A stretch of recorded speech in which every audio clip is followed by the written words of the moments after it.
Anteriormente, em caminhos da humanidade, o Império Acadiano havia dominado da Mesopotâmia até o Mediterrâneo. Mas com as invasões dos Gútis, uma era de trevas tomou a planície entre o Tigre e o Eufrates. Esta foi a oportunidade para o renascimento sumério e o momento mais brilhante de sua história, no qual podemos conhecer a vida cotidiana na antiga Idade do Bronze.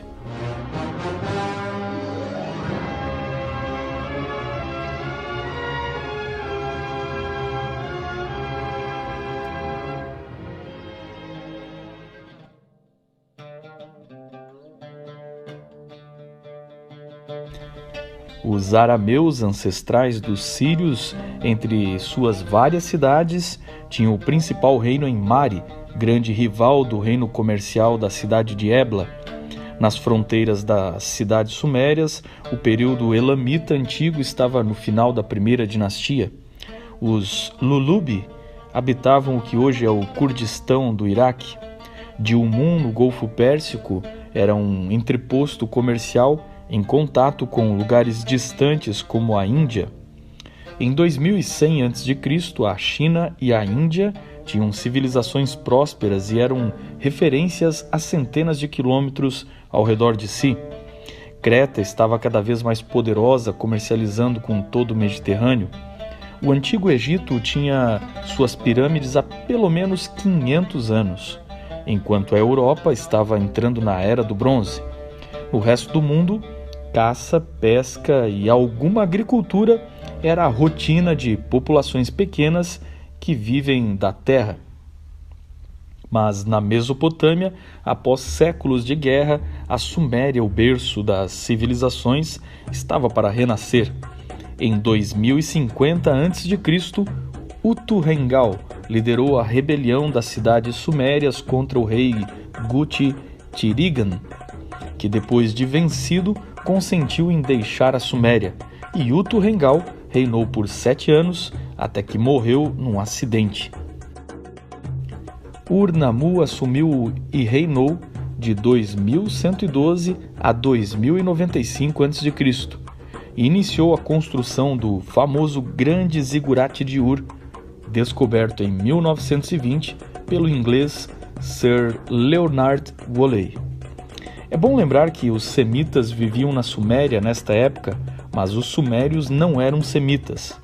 O pai de Abraão, conforme dito na Bíblia em Josué capítulo 24, verso 2, serviu outros deuses além do Eufrates, e sendo um semita, certamente como babilônios, assírios e acadianos, estava envolvido com a astrologia. Sim, nome semita ou Nana, o nome sumério, era o deus dos adivinhos. Era uma divindade-chave na ciência da astrologia, praticada no topo do zigurate, onde ele era representado pelo número 30 da fase lunar, ou como um velho de barba esvoaçante montado sob um touro, herdado de seu pai Enlil, o deus do vento. Nana e sua esposa Ningal tinham como filhos o sol chamado de Utu ou Shamash e Vênus, a deusa Inanna, também chamada de Ishtar.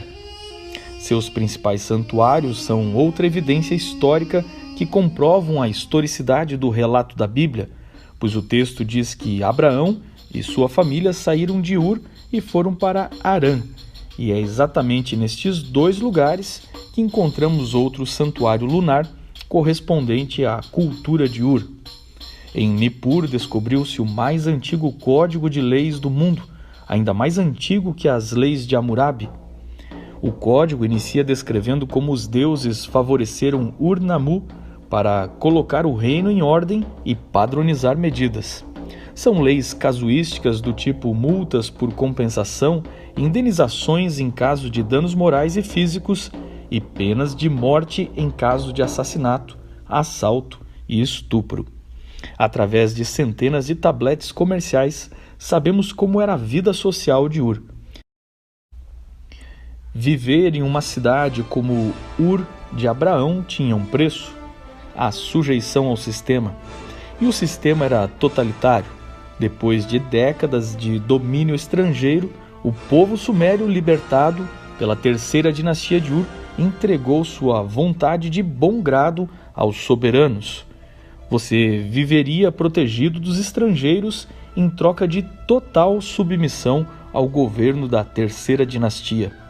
O Estado totalitário sumério dependia de anulação da individualidade, tendo o Estado como promotor de todas as ideias e mediador de todo o sistema.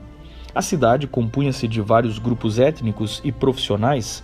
Um indivíduo fora deste sistema não conseguia participar de nada.